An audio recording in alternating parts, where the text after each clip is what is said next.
Hey, how's it going, everybody? If you're new here, welcome in. And if you've been here before, welcome back. I'm Rollshambo, the connoisseur and collector of all things sharp and shiny. And if you are ready for the latest Divo knives release like I am, make sure to smash that like button on the way in. Check it out. This is the Divo TallBoy. And in my opinion, this is definitely the best sub $200 knife released here in 2024. And I will stand by it. I will die on that hill if need be, because the moment this came in, I knew that I couldn't just do an unboxing video and call it a day. I couldn't just join the hype train. I was so impressed that I wanted to carry this religiously in the pocket and make sure to give it 100% of my attention, because it is, in fact, as good as I thought it was the day that I took it out of the box. Now, there's several reasons behind my claim that this is, in fact, the most impressive sub $200 knife this year, but you might be wondering why. So I'm going to start off with some specs. Thank you, by the way, to Divo for sending this in for review. Here's the sheet that they sent me. Overall length of 8 inches, 3.5-inch blade. So it is effectively a full-size knife. There's no arguing that. There's going to be several different options available. All of the options, all of the different specs look great. There's not a single TallBoy that's being released that doesn't look good. There's going to be the black pearl version, and then this, which is the purple flow or the purple nurple version on Divo knives. There's going to be a titanium version on White Mountain knives. There's going to be the blackout edition on Blade Binge, and then there's going to be the 80s camo carbon version that's going to be releasing on TPK, or traditional pocket knives. Now, in my humble opinion, I do in fact believe that the purple nurple version is the best looking version. And if you agree with me and you decide that this is in fact the one that you want to go with, feel free to use my discount code at the launch, which is RSB10 for 10% off. This retails for $199, which means that 10% off will get this to you at somewhere in the realm of $180. For that money, you get a hollow ground S90V blade, which Kubi, who did the OEM work for Divo on this, sent him a sample test which showed their S90V coming back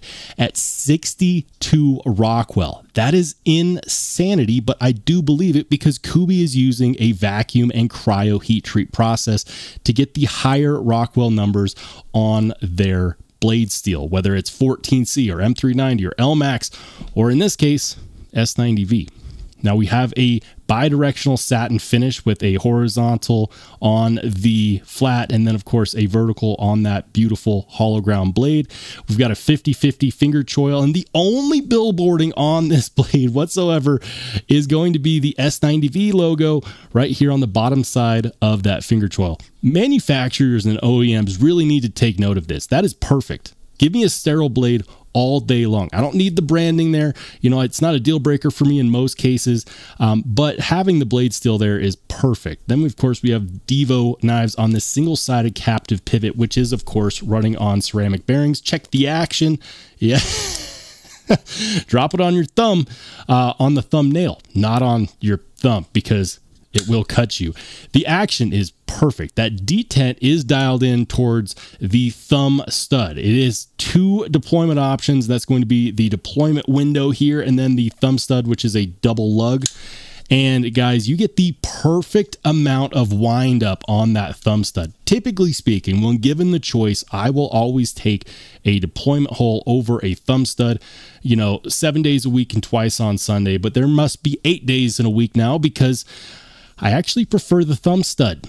It allows you to get a perfect amount of load up on that thumb stud for a really slick deployment. If I had to classify that detent, I would say that it's got the Goldilocks tune, because it's not too stiff and it's also not too light. It is just right. As far as lockup and lockout, there's absolutely no wiggle. There's no jiggle. The blade centering is perfection I would expect nothing less. But while we're looking at the spine of the blade, did you notice that we've got jimping in 2 different spots? And that is so that if you're like me and you like to get a 3-point type pinch grip on the knife for the extreme precision cutting, you still have an extra control spot there near the tip, so you can put adequate force and pressure towards the tip of the blade. The ergos feel fantastic, whether in a reverse grip or in a choked up grip with that 50-50 finger choil and using that jimping right there. You're fully locked in, and there is absolutely no worry about slipping off the spine of the blade or having any hot spots. Something that I find to be extremely impressive is the titanium hardware. I'll start talking about the backspacer. Whenever you have a blade like this, which is, I believe you could classify this as a sheep's foot because it has a tiny, just an ever so slight amount of belly.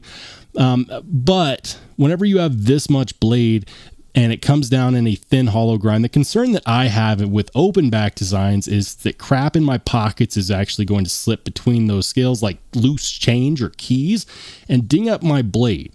I don't want to lose my edge just by having this in my pocket. So the nice thing about this 3/4 length backspacer, aside from looking good and matching the ano on the rest of the accents, it's actually going to protect the edge of the blade from random crap in your pocket, and also it adds to the ergos as well. Given that this is only about 3.1 ounces heavy, yeah, we had plenty of room to put in a nearly full-length backspacer. Now, on the topic of amazing hardware, this does have a 3D milled titanium pocket clip as well, and it's not too stiff. We've got plenty of clearance there. It's not going to jam up in your pocket. I had no issue slipping this in and out of my pocket whatsoever. But what's really innovative here is that they did this design where it's 3D milled, but it slots in the same way that you would slot in a wire clip. Now, I'm not a huge fan of wire clips. I don't care for wire clips. They're not my thing. To me, they just feel cheap. But there's a large amount of the population who does like wire clips. And so what's nice about this is that not only is it ambidextrous, you can flip the clip to either side, but you could also flip it to a wire clip. That's not something that we typically see in sub $200 knives, or shoot, for that matter, it's not something that I necessarily see in OEM knives at all. Usually we have to, buy a knife that has a wire clip, then go to Rip's Garage Tech and order, one of their 3D milled wire clip replacements, and you know the drill. That's cool. It feels inclusive. It feels like Divo was really trying to make this as much of a knife for everyone as they could while still staying true to their design lines. I'm a big fan of the radial milling on these handle scales. If you're not, that's cool. The Blade Binge version is not going to have any radial milling, but for me, I think that it looks nice. Something else that I couldn't help but notice, and forgive me, I know that some people are going to sigh when I say this, I'm getting vibes of the Craig Brown Cortex. The blade reminds me of the Craig Brown Cortex, but also the lock. This is their partially revealed liner lock, and you have the most access to that as possible. It's comfortable. It gives you a lot of access. There's absolutely nothing wrong with it. And it's nice because it kind of looks like a frame lock, but it's a liner, and we don't have this extra unnecessary liner here on the other scale. It's just not needed. And that's one of the ways that they were able to do some weight savings. But it's nice because it looks good. It's up here next to the pivot. It's out of the way and it's easily accessible. Now, if you're looking at this and you said, I just wish that thumb stud matched the blade and not the accents, the good news is that depending upon which variant you get, you can get a thumb stud in the box that matches the blade steel. So I believe it's any of those that have the satin blade will also have the satin thumb studs, but don't quote me. However, if you're someone that wants to really spruce things up, Divo is also going to be selling Zerkatai kits for the TallBoy, and those are going to run somewhere in the realm of 70 to 75 bucks, depending upon if you use a discount code. All of that is before I even mentioned that, yeah, it's all T8 hardware all the way around. This has all the makings of the $100 to $200 price range knife of the year. I am extremely impressed. And when I started trying to compare it to other knives in that price range, nothing touched it. They didn't touch it because of, the innovation in the pocket clip, or because of the nice length of the backspacer, or the beautiful blade shape, or the extra jimping, which ensures that you have the most control in a cut, or the fact that this is a 3.5-inch blade but the knife only weighs 3.1 ounces. There's so many reasons to love this knife. I believe that the only question left is, which one are you going to get? Which one is your favorite? Do you like the purple nurple version like me? Are you a fan of the dark mode edition from Blade Binge? What about the full titanium version if camo carbon fiber is not your style? Or are you going to go for the 80s camo carbon version from TPK? Let me know in the comment section down below, guys. Is this one going to be one that you're going to pick up? The launch is tomorrow, September 12th at 1 p.m. Eastern Standard Time. That's going to be 1 p.m. Eastern, 12 p.m. Central, 11 a.m. Mountain. I did all the math for you, and if that was helpful, make sure to drop me a like, and if you've gotten this far and you haven't done so yet, consider subscribing. But by the way, if you want to watch more awesome knife and EDC content, go ahead and click on one of the videos that pops up next.